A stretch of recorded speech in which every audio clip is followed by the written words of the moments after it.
手表的样貌啊，通常都会直接影响到别人对你的观感，甚至是态度。这无关品牌或者是价格哦，就是一种感觉的问题。举个例子，如果今天一个小伙子来我家跟我提亲啊，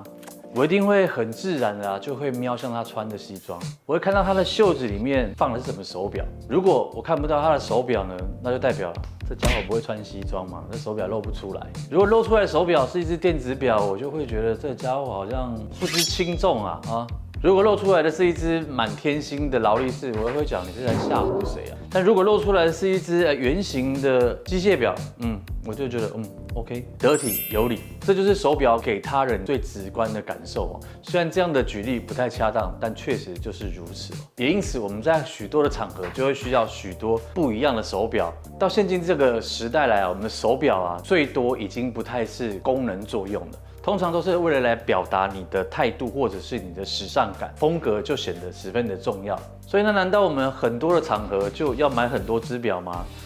当然你要这样做也可以啦哈，但是通常我觉得大概会有比较常见的3只表嘛，斯文的圆表，然后比较端庄稍显正式雅痞的方形表，另外就是比较轻松自在的豪式或者是多边形的手表。但也许是自己的习惯使然吼，我们这辈子买这么多只手表，买来买去，最后都买了圆形的手表。因为手表总越买越好，每次买一只好的手表的时候，想买方的，就觉得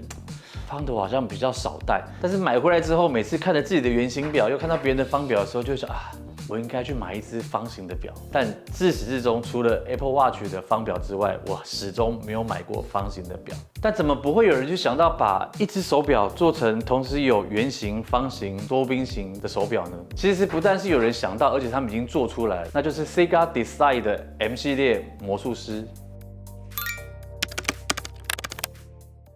Sega Design 的 Magic M 系列，这是它的外包装，跟一般的机械表常见的礼盒包装不太一样，它做成一个像书本的外形，外面呢还有这些镂空字，用英文告诉你这是魔术哦。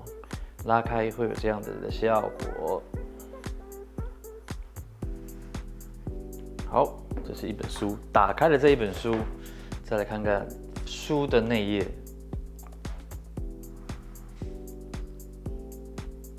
这边会告诉你手表的更换表壳的方式，也可以一目了然的知道机芯，然后呢表壳，还有它的表带。也用图形的方式告诉你1芯3壳可以做成这3个手表的样式。我们先来看机芯的部分它采用的是镂空的机械表的设计，并且它的前后都是镂空的，所以呢，你就可以静静的去欣赏它整个机芯的运作方式，还蛮疗愈的。机芯内部的零件也做了很多不同的处理有的是抛光的，有的是雾面的，还加了几个金色的齿轮让整个机芯透过这个蓝宝石的玻璃看进去，显得深邃，然后又有层次。到几个地方还有雕上它的名字都有它的系列的名字跟品牌的名称都有。秒针的部分是用一个像齿轮形状的一个转盘，那个就是它的秒针。那时针跟分针呢，跟秒针同时都具备有夜光的功能。那透过蓝宝石低反射的这个镜片看过去，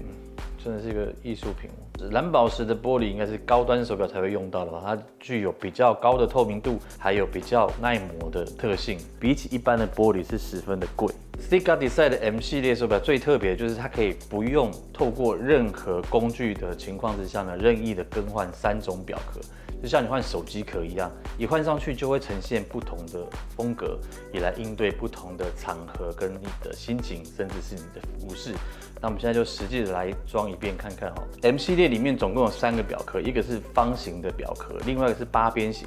另外一个是圆形表壳，总共有3种造型方式。它这边选一个比较休闲、味道重一点的这一款。那你看到这个有一个相对应的一个凹槽 ，OK， 就这样把它套进去，把这个前后镂空的机芯这样套进去，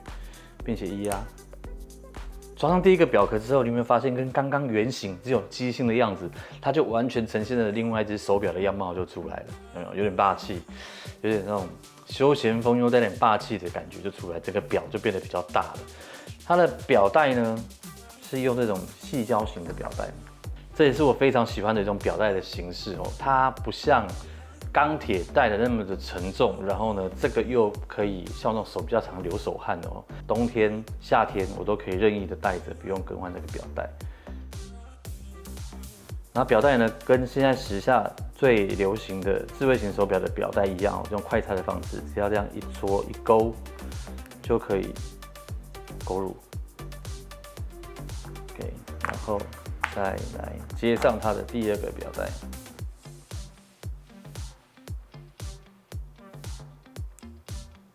这样，跟刚刚的方表带就很明显不一样了。再来直接执行一下哦，怎么样把表壳拆下来换另外一个表壳上去？拆下表带之后，它的侧面这边有2个 push 的按键，捏住它，往上一推，就可以把表壳给拿下来。我们现在来换一个圆形表壳。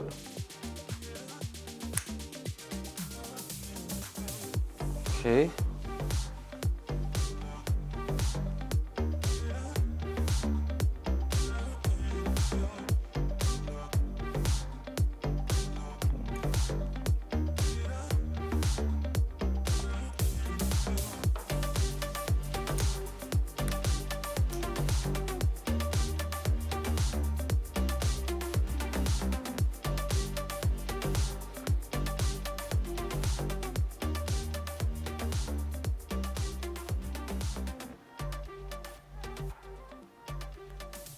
据我所知哦，这一款 Sega Design 的 M 系列魔术师的手表，它的价格大概在600块美金左右。以这样的价格，可以同时买到3种不同造型的手表，并且是一个前后全镂空的机械表。我觉得，不管你是为了要适应各种的场合造型，或者只是为了图个新鲜流行呢，我觉得这样的投资呢都是非常的不错。那以上就是今天跟大家介绍的这一支 Sega Design 的 M 系列魔术师机械表。那我们下次见，拜拜。